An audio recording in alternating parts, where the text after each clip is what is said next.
Hey, this is Stuart Smith with Stuart Designs, and I paint monsters for a living.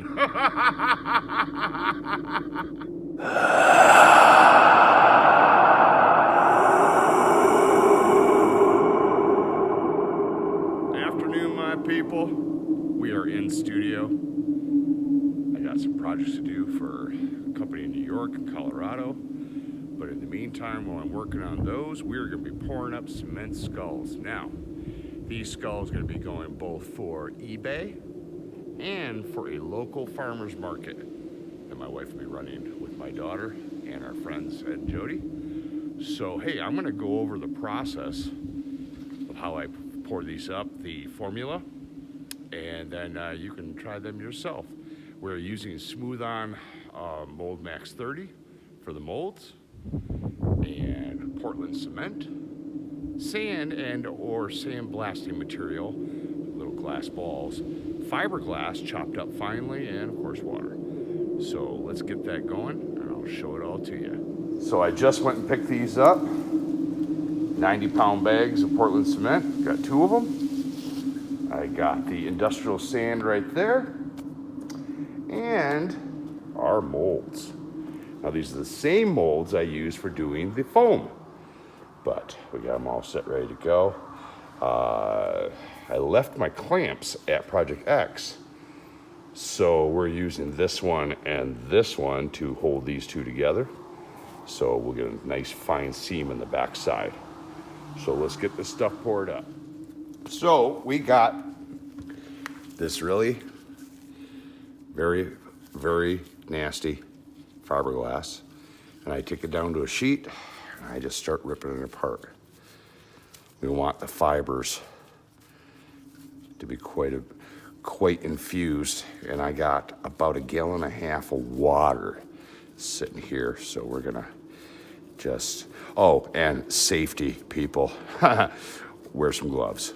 This stuff you won't notice it at first, but it will do all sorts of nasty little cuts on your fingers. And then when you hop in the shower and you start scrubbing up with a bar of soap, you will know immediately that you have made a great error. That stuff will tear you up. So just FYI, and if you start really doing this on a regular basis, I'm not doing it right now, but be good to wear a mask. I will be wearing a mask when we start introducing the industrial sand and the Portland cement. That stuff puffs all over the place and you don't want that in your lungs. So we will continue this until I'm probably going to go another couple of pieces,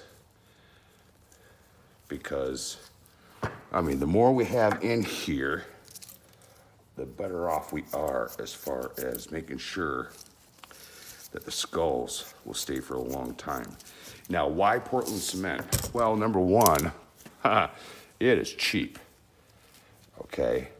I mean, beyond the sculpt and the mold, producing it with concrete, cement, sand, and the fiberglass makes for a very durable, hard, especially if you people out there doing your hunt in the outdoor woods, okay? This is perfect, especially if you get any swamp water on them. They turn kind of green and nasty, but they will last out there forever. And other than possibly scraping the paint, if at all, you really cannot damage them. They are very, very hard. All right, we're gonna put the sand in first. So this right here is small glass beads. They use it for sandblasting, but for our purposes, it's gonna work fantastic for creating our nasties. And we're just gonna fill that up. I like it when it piles in the center. That works best. A little more sturdier cup here.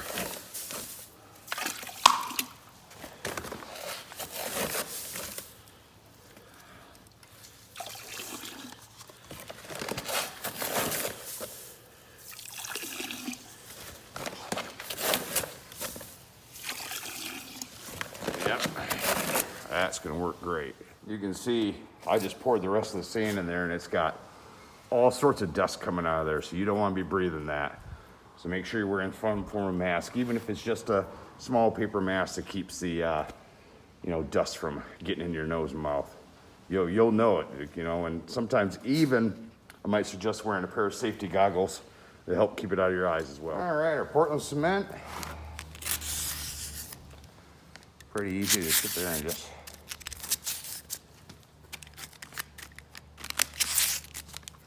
don't have it sitting on the floor. You don't want any moisture or anything like that. Or there should be. Now I can easily get to it without it spilling all over the floor.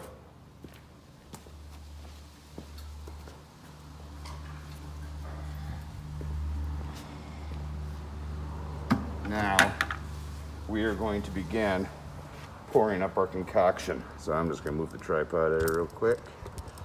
Oh yeah. So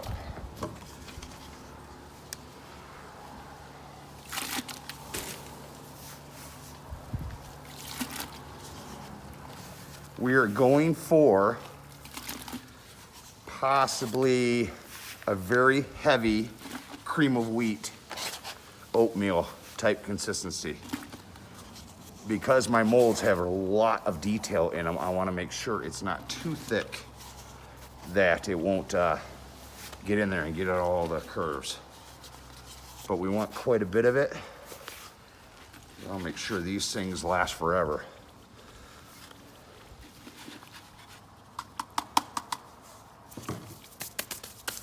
All right, I'll let you look at that real quick. So we got it. She's piled in there right like that. Now we're gonna blend her.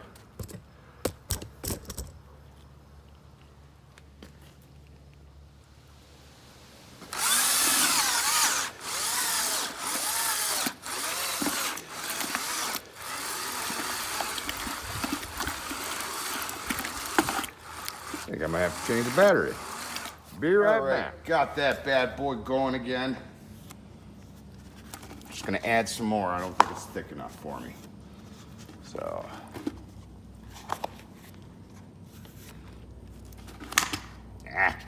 Hate when that happens. All right. Let's get that bad boy blended up. You can see the dust coming off there.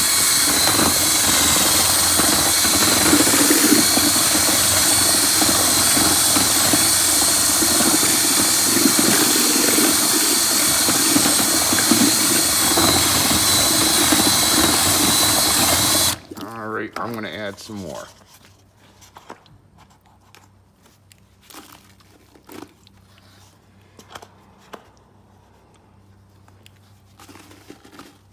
This is the only pour I'm gonna be able to do. I'm gonna have to run and get some more sand tomorrow. So I wanna make sure that she is good.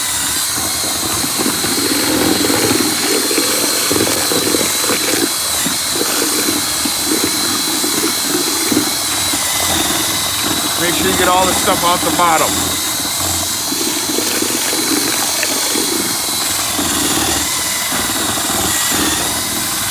One of the things that will happen if you don't get it thick enough, the fiberglass and the sand will float to the bottom. So you're gonna wanna make sure that you get all of that thick enough so you can get that stuff all blended together perfectly. You can see what we got going on there. That's what you're looking for.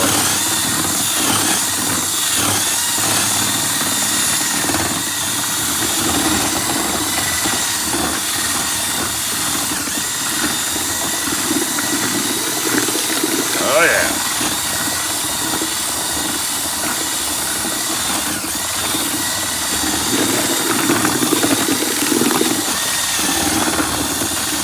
Now this is almost like my concoction that I use for spraying fiber foam walls and stuff.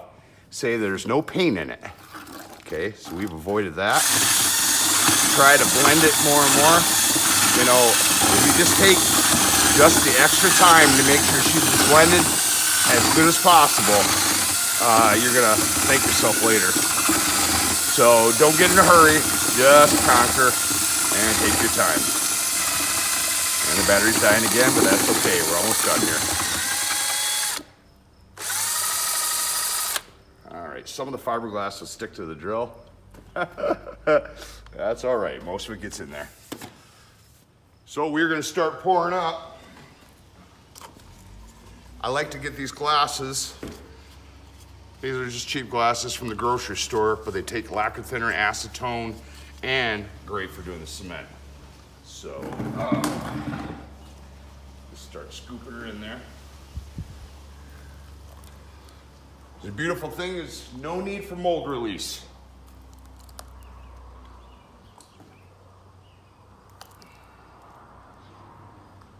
We'll see how far we can go with this bucket here. I might do this one and skip out to the other ones. Once you sit there and ham it, give her a pound. They'll bring some of the air bubbles to the surface, so make sure it gets into all your grooves.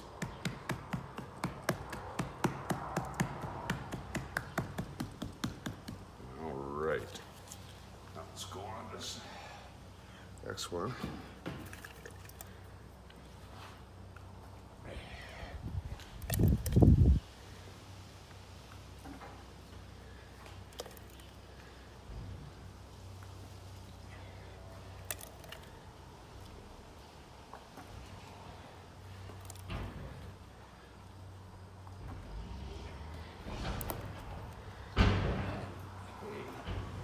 Take it right to the top. Okay, this one, we're just gonna overview it this way. We're gonna tap on like that. You're gonna see some of it's gonna get down into the slit that we use for taking out the foam. That can be snapped off and sanded off later on.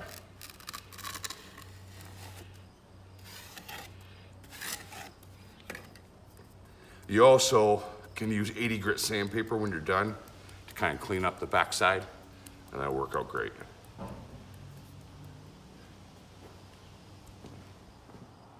Okay.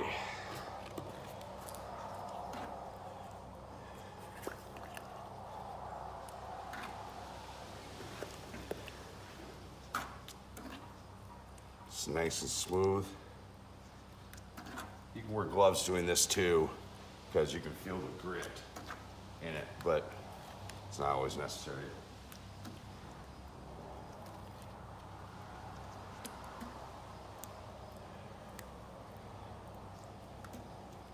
All right, just finish that off like that. Just dump some of that in there. We're gonna see that our mold is kind of, there we go.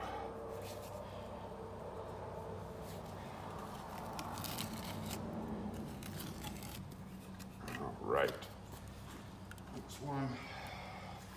This one right here is great for bookends.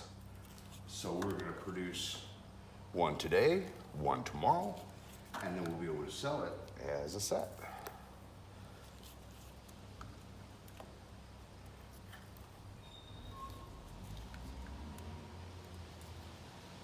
Now it takes about 24 hours for this to dry, okay?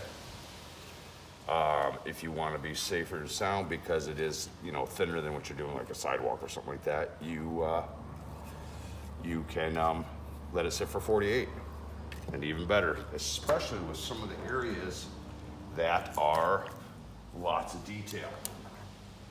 I have a particular skull that has an open mouth, and I have to let that sit for about 2 days, possibly 3, to make sure when I open it, it doesn't snap the teeth off. And sometimes I like to sit and come in and add extra hard stuff in that one to make sure she comes out. And you guys know from other videos, using the foam at 26 to do the teeth, nose, and stuff, because those are the most important things to come out. And we want to make sure those are nice and hard. So there they are. Now I'm going to let these guys sit. And if the temperatures hold, I will be demolding them tomorrow. And so we'll sit there and get that going when they're dry. Well, another thing that we do sometimes is sometimes water will build up on top as it almost like it's a separation tape thing. So I'll take some dry Portland cement and just dust it on top and then kind of stir it in, and that'll give you a harder surface on the backside. Now tomorrow, in a perfect world, when we demold these, I'll be sanding them. I'll probably let them sit in the sun for about 2 hours, and then we'll take some 80 grit sandpaper and just clean up the edges, clean up the sides, smooth them out. So because this will be very sharp right here, just like resin coming out. So we're just gonna kind of roll them over a little bit, and then we will sand the backs. And then what we have to do is we have to wait X amount of days, and I let them sit and cook in the sun all day long for Rust-Oleum's suggestion, 28 days. But for our purposes, we probably wouldn't need that. We can kiln them and put them in and cook them for a while. But ultimately, we want to leach as much water out of them as possible before we do any attempting on painting. So that's just, some of the things you have to live with this stuff. So we're going to sit there and wait and then demold. So these are some pieces we already have done that will be going to eBay and the farmer's market. These are concrete. You betcha. Same molds are just poured up. We got these bad boys. They are painted up, stained, dry brushed, and then clear coated.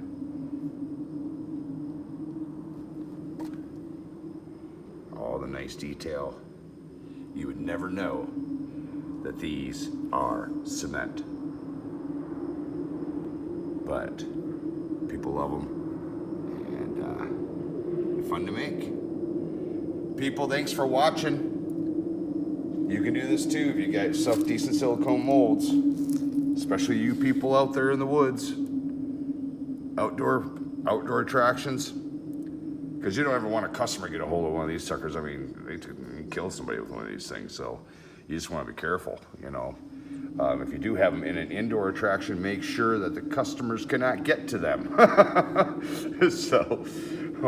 Well, I hope you guys enjoyed. I hope you learned something. I hope you try this at home. Thanks for watching. Please subscribe, and we'll see you on the next video. Take care.